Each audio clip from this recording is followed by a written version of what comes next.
lesson plan for documentation on EMAR for site of administration, PRN medications, blood pressure parameters. Site of administration.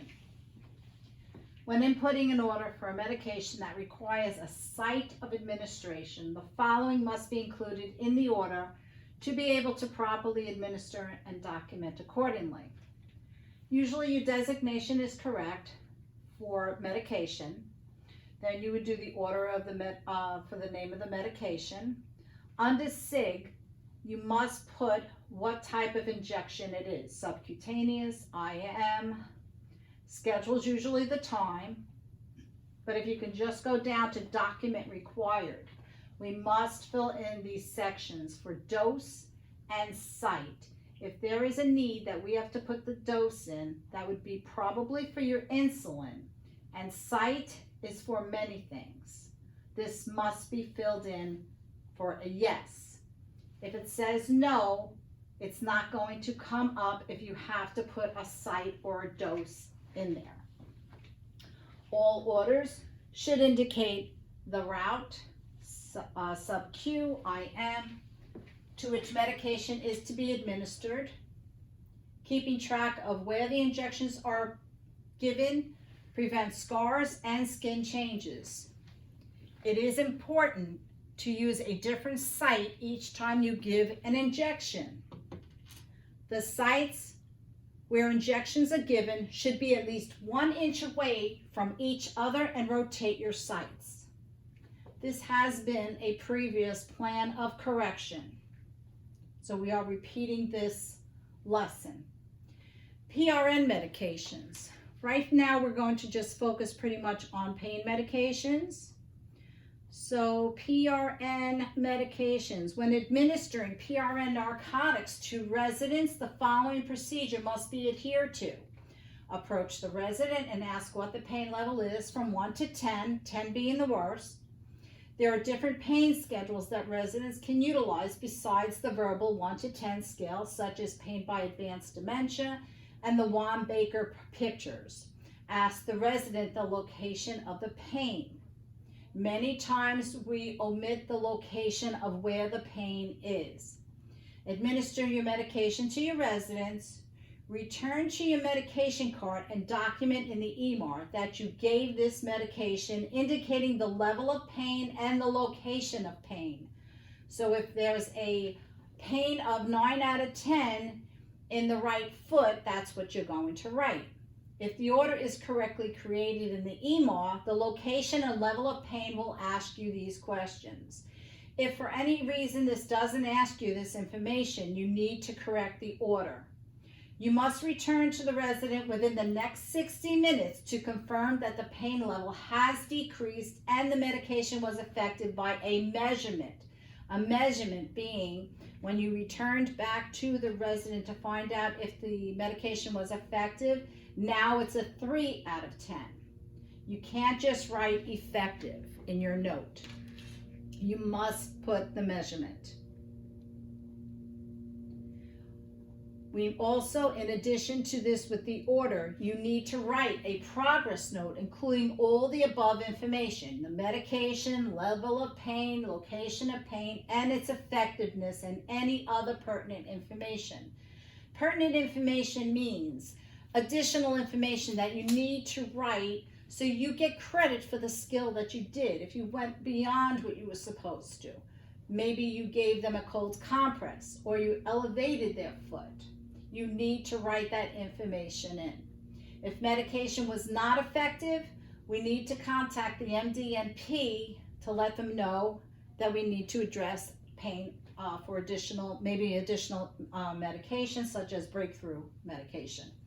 Please check to see if this medication is given consistently. This may indicate that the provider may need to order it as a standing order and not a PRN. All PRN medications being administered must have a reason and/or result must be documented on the EMAR.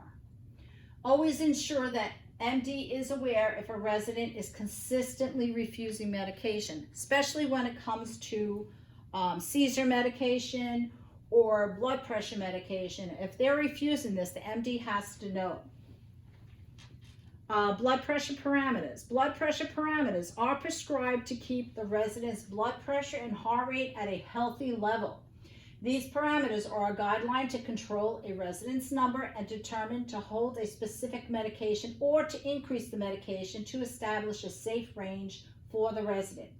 Before administering any medications with parameters, you must take the resident's vital signs and compare the numbers to the parameters that have been ordered by the physician.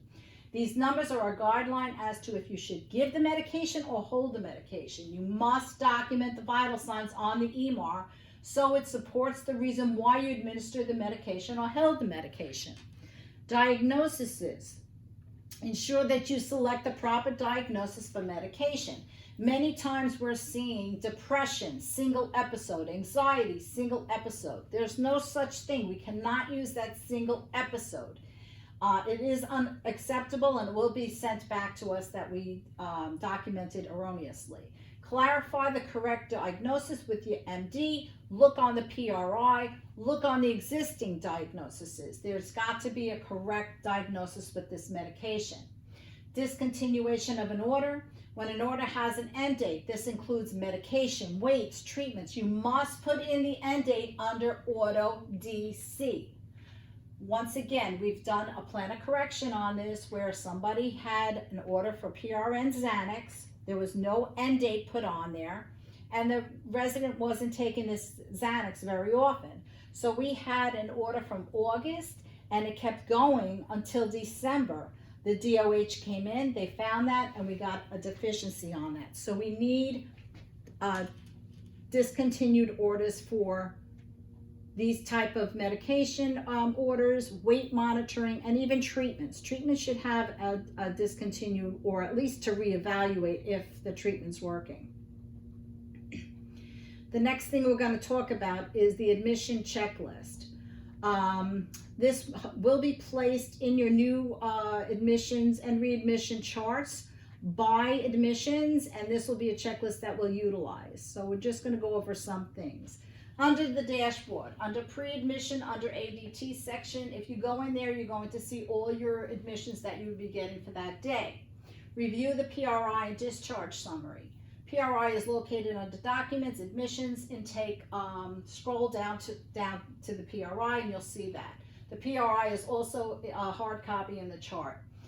Enter your allergies, enter the room number and bed number, nursing admission assessment, height and weight, baseline care plan. Do not check off the section completed because you have to leave it open for other departments to add to. Initiate your baseline care plan should be completed in 24 hours, and then your comprehensive care plans are completed in 5 days. Initiate your immunization record. This information must be completed. This is being eliminated. We're not putting this information in, and it's very important that we do. We have the flu shot, the pneumococcal, and now we have to check for the COVID-19 if these shots were given. We also have to report this to the DOH of this information that we collect. Orders, your add new, your general orders, order set for admission, order set. Click on applicable orders. They have a green check. Include your activity level, your advanced directives if applicable, transfer status, dietary orders, etc. Complete admission batch orders, your medications, your Foley, treatments as per discharge. The sidebar is the next page that we'll go over. Add treatments, be sure you document the site of application. Treatment should be posted on shift, so 7 to 3, 3 to 11, do not put times in there.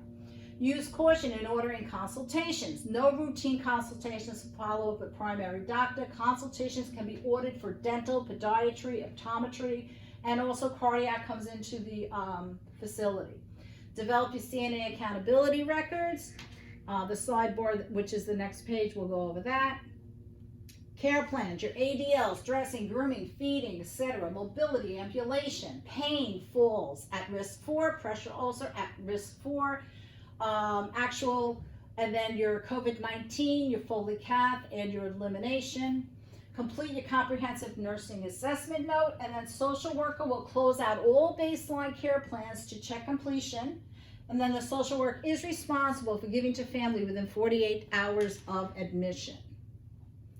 Now, this is the sidebar that we were talking about for the admission checklist. ID bracelets. Cut off your old ID bracelets and put new ID bracelet on. It's imperative that you make sure that to find out their advanced directive status, because if they are a DNR, we must have that orange bracelet on immediately. The blue dot is for aspiration on the bracelet. The green dot's for elopement. Medications. All medications must be in facility within 12 hours. Nursing supervisor and MD must know if the resident has not received the medication or the medication has not been sent. Write a progress note supporting this information that the MD is aware. You must not write medication not arrived or unavailable unless you have called the MD and he has given you an alternative, and you must write what the order is. You cannot write MD aware. So, we cannot write unavailable. We cannot write that the pharmacy did not deliver. We have to speak with the MD, find out what they want us to do. Do they want us to hold it? That's what you're going to say then. The MD ordered to hold it. Do you want to give it at the next administration? Write that.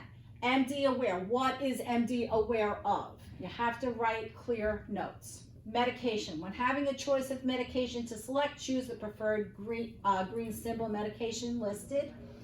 Heparin must be given subcutaneously, not just injection. Drop down the menu to subcutaneously. Must have site and rotate sites. This is your diagnosis and counter for prophylactic measures. Coumadin, PTINR must be entered under laboratory. Schedule on Monday, put in alert. Blood pressure meds, medications that have protocols must have parameters in protocol. This includes Metadrine. Tylenol is not automatic. The MD has to evaluate. Antibiotics, do not order your quinolones, your Cipro, your Levaquin, unless other antibiotics are contraindicated to the resident. Injections. Any medication which is an injection needs a site on the last screen under summary. Make sure you check mark next to site. If entering a sliding scale, you go to the protocol on Sigma and enter sliding scales starting at 201 to 250 and so on and so forth. On summary page, dose and site must be checked. Respiratory, speak with MD before ordering inhalants and nebulizers. Treatments, be sure to include a site to be posted per shift, not BID. Put it in 7 to 3 or 3 to 11. Wounds. If a resident has a wound on admission, the nurse must get an order from the doctor for a treatment until the resident is seen by the wound care nurse. Consultation for wound care only. Follow your protocol for the wound care communication. Fill out the form, fax it to 7890, and then they will disperse it to the appropriate departments. Please note, regarding ANIs, when you, upon admission, check your skin for senile purpura and get appropriate diagnosis from provider if using for ANI. You cannot say skin tear are caused by senile purpura unless there is a diagnosis for it. Laboratory, enter labs as per MD recommendations. Foley catheter. This is an order set in Sigma. Only diagnoses to be used are obstructed uropathy or neurogenic bladder only. Neurogenic bladder should also have a history of paralysis and never use urinary retention. Elopement. Put in order, location where your WonderGuard is placed, your serial number. The picture must be done and placed in the book with all this information included. Put in your alert in Sigma, which is a green E. Order monitoring checks Q shift, order for 12 to 8 nursing supervisor to check functionality. And then your care plan is elopement risk and complete elopement assessment. Diagnosis. Do not invent a diagnosis. Be sure the diagnosis you use is a PRI, Seroquel, Risperdal. Must coordinate with your diagnosis. Schizophrenia, bipolar, psychotic disorder. Must have psych consults added to your admission orders and send consultation form to the medical office so that they put it through. Evaluations, no automatic evaluations. Pacemaker. Schedule under diagnostic pacemaker check within 1 week of admission and every 3 months. Readmission care plans that are reactivated need to be reviewed and updated to reflect residents' current plan of care. You do not have to initiate a PPD on a readmission. However, if they're saying that it's a readmission, it's over 20 days, 30 days, you have to do a PPD. You must not assume the former care plans are appropriate. Add-on pass is not automatic. Out of bed is not automatic. We got to be evaluated and approved by rehab. CNA accountability record. If admitted close to change of shift, put your CNA accountability in immediately for all sections to be completed timely since the resident is in the building. You can get the information from the PRI until rehab is evaluated for the resident. All sections must be green. Your ADLs, bathing, eating, toileting, monitoring, general. Social work care plan. Only social work is to complete the following care plans, not nursing. Advanced directives, cognition, mood, discharge planning, admission, adjustment, comfort care, hospice. Falls must know transfer status. You can get that from the PRI. Toileting schedule. Make sure it is placed in the CNA accountability. We're going to have 3-day diary plan for toileting. Will be discussed at the supervisor's meeting and nurses meeting. Do not put someone in briefs until you have established that it is appropriate. Side rails. No one should be ordering side rails without a nursing supervisor's approval and rehab referral. Side rails are care planned in non-restraining bed rails. Do not tell or promise side rails to resident unless approved by PT. Jury chair must be evaluated and approved by rehab. If you notice chairs and equipment that is in the patient's room or on admission that is not appropriate for the resident, please remove it. Reacher for safety, evaluated by rehab first before you give one to resident. Last thing we're talking about is ordering insulin on admission. When ordering insulin on admission, please see below for the correct medication to order. So if somebody comes in with Lantus vial pen, Paziglar pen, Levemir vial or pen, and they are Medicaid Part A, please replace it with a Semglee pen for those 3. We are trying to get rid of vials. We try to encourage pens. They're safer. And we are trying to use them. The Humalog vial pen, Novolog pen. We're going to use the Admelog pen. Thank you.